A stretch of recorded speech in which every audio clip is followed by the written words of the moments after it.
Ever notice how some progressives twist every firing into a racial issue? Today we're asking, can we truly honor 40 years of dedicated service and still call out a leader who's strayed into radical progressive experiments? I mean, we can salute a long career and say thank you for your service, but when that service shifts away from warfighting, it's kind of time to rethink the mission, right?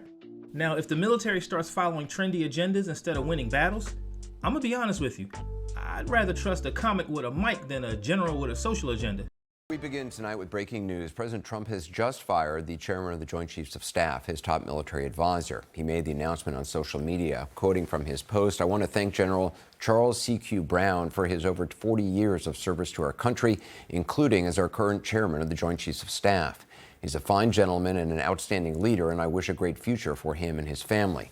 The president went on to say, "Today I'm honored to announce that I'm nominating Air Force Lieutenant General Dan Raisin Kane to be the next chairman of the Joint Chiefs of Staff."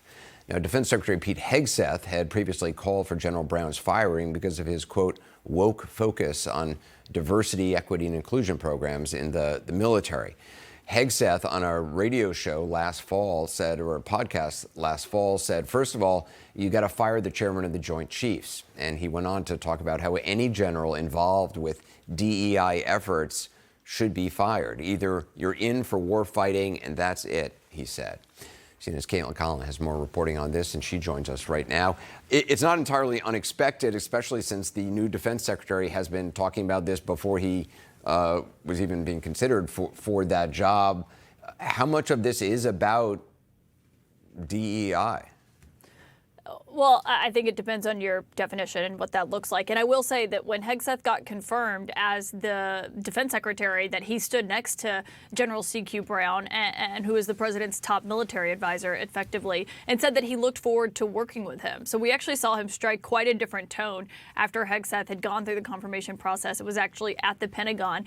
But one thing that was clear was this is something that has been long rumored for weeks now, that this was in the works, that this was going to happen, that they had not changed their minds on that feeling initially of General C.Q. Brown ever since you heard those comments from Defense Secretary Pete Hegseth. And just to drive home how unusual this is, the chairman of the Joint Chiefs of Staff, Anderson, typically stays regardless of who the president is. Even if they change parties and it's a different administration, they stay for that 4-year term. And he started his in October of 2023. He succeeded General Mark Milley in this role. And so his term does not expire until the fall of 2027. But with this ouster tonight, Trump has removed him from his post and is now picking someone else to take this position, which really does drive home what you heard from Pete Hegseth in that interview back in November, blaming him for DEI policies.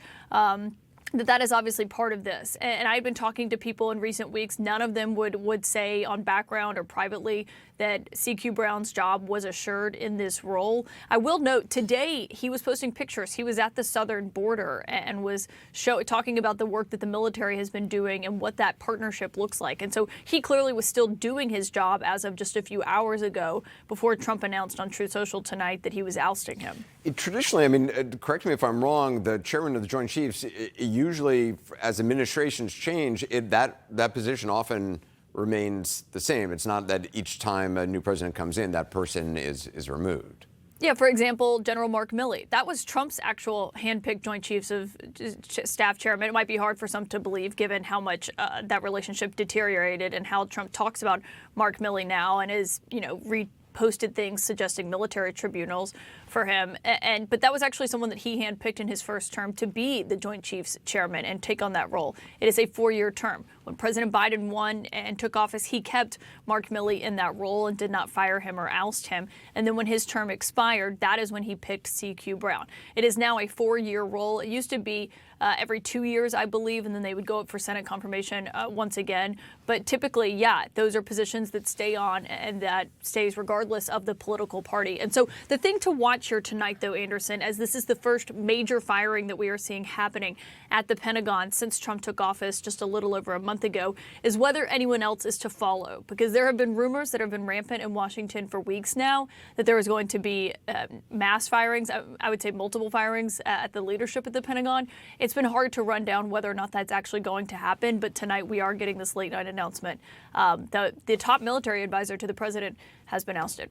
All right, Caitlin Collins, thanks very much. We'll see you at the top of the hour for The Source.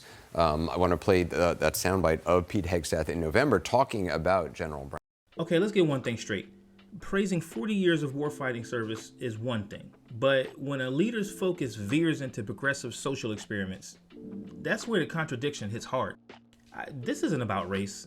It's about keeping our military laser focused on defending our nation, not playing politics with our defense. It's that simple.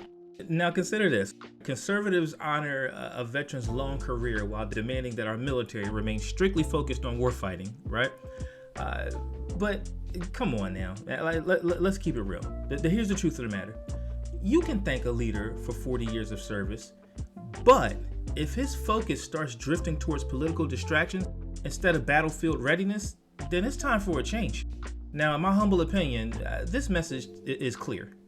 It's not about who you are. It's about whether you're fully committed to defending our nation. And then there's this angle. I mean, some people are out here really trying to say that the reason why this brother got fired was because of race. All right, there's a point I want to try and drive home, and I've said it a couple of times already, but the overall premise is we can celebrate a storied career and still say, you did your job, thank you for your service, but if you're not fully about warfighting, you're no longer the right fit for our military. Now, being a veteran myself, I'm going to tell you right now, no political correctness can justify diluting the core mission of our defense. I mean, think about it. Our nation doesn't reward leaders for being politically trendy. It rewards them for battlefield victories and unyielding commitment. When a general's priorities shift from warfighting to fashionable ideologies, that's not an endorsement of diversity. To me, it's a red flag for national security. And that cognitive dissonance is exactly what forces us to rethink what really matters. Well, first of all, you got to fire you got to fire the chairman of the Joint Chiefs, and you got to fire this. I mean, obviously, you're going to bring in a new Secretary of Defense, but any general that was involved, general, admiral, whatever, that was involved in any of the DEI woke shit has got to go. Either you're in for war fighting, and that's it. And that's the only litmus test we care about. Now, if that hasn't already challenged the progressive narrative, here's more. We're going to be diving deeper into how these shifts undermine our military's core mission. So stay tuned, because this next segment proves that our forces must stay focused on warfighting and not on social experiments. Part 2 is coming up right now.